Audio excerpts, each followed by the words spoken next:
Assalamu alaikum, I'm Aisha and you're watching Samaa News. Here are today's headlines.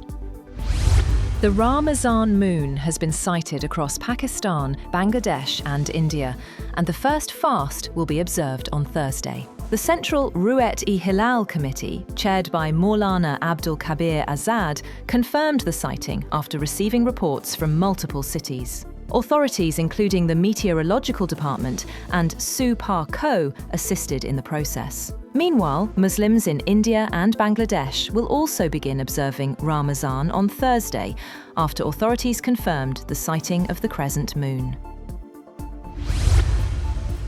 Peace talks between Ukraine and Russia in Geneva have ended abruptly after just 2 hours of discussions. Ukrainian President Volodymyr Zelensky described the negotiations as difficult and accused Moscow of deliberately stalling efforts to reach a deal aimed at ending the 4-year-old war. The US-mediated talks in Switzerland come as President Donald Trump has recently suggested that Kiev must take further steps to help ensure the success of the negotiations. Meanwhile, Russia's chief negotiator, Vladimir Medinsky, says US-mediated talks with Ukraine in Geneva were difficult but businesslike. He said a new round of talks would take place soon as efforts continue to broker a peace deal.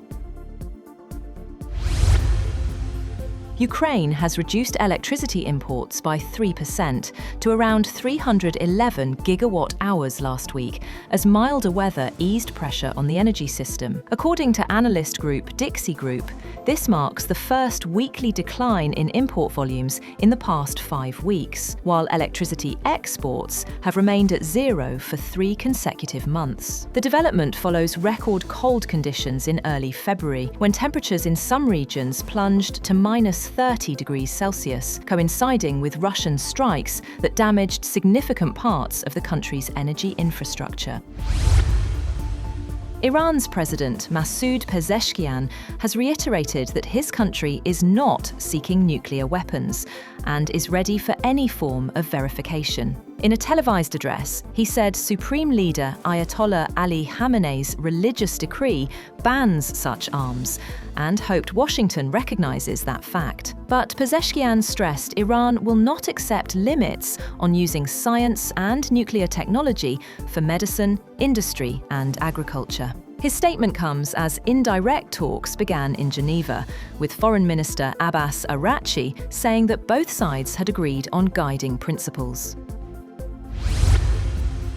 Sanae Takaichi has been formally reappointed as Japan's Prime Minister by Emperor Naruhito, 10 days after her party's landslide election win. Takaichi secured 354 votes in the House of Representatives, as her Liberal Democratic Party and coalition partners maintain a strong lower house majority. All cabinet ministers were reappointed, including Defense Minister Shinjiro Koizumi and Finance Minister Satsuki Katayama.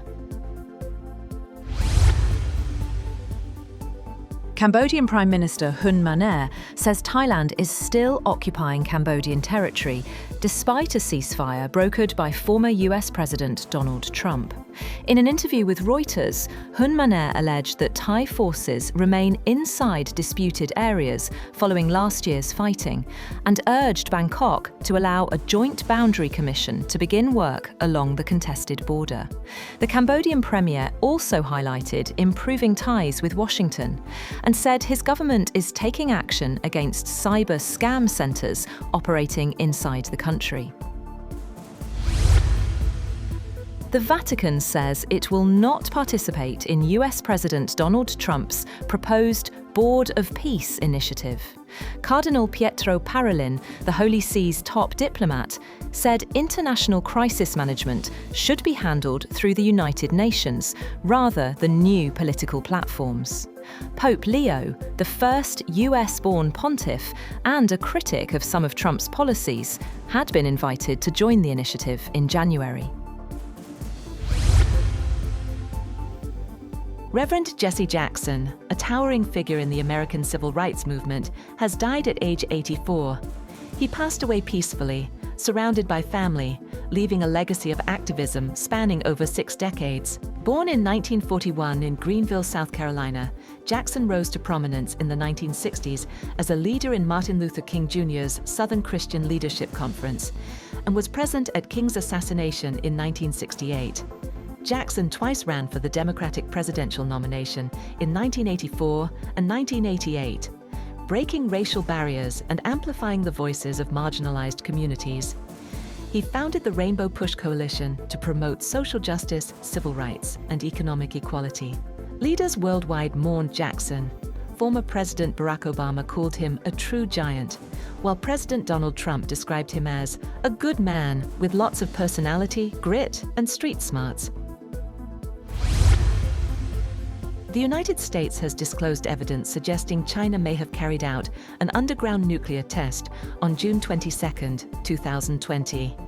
Seismic readings from a station in Kazakhstan indicated an explosion of magnitude 2.75 near China's Lopnor test site.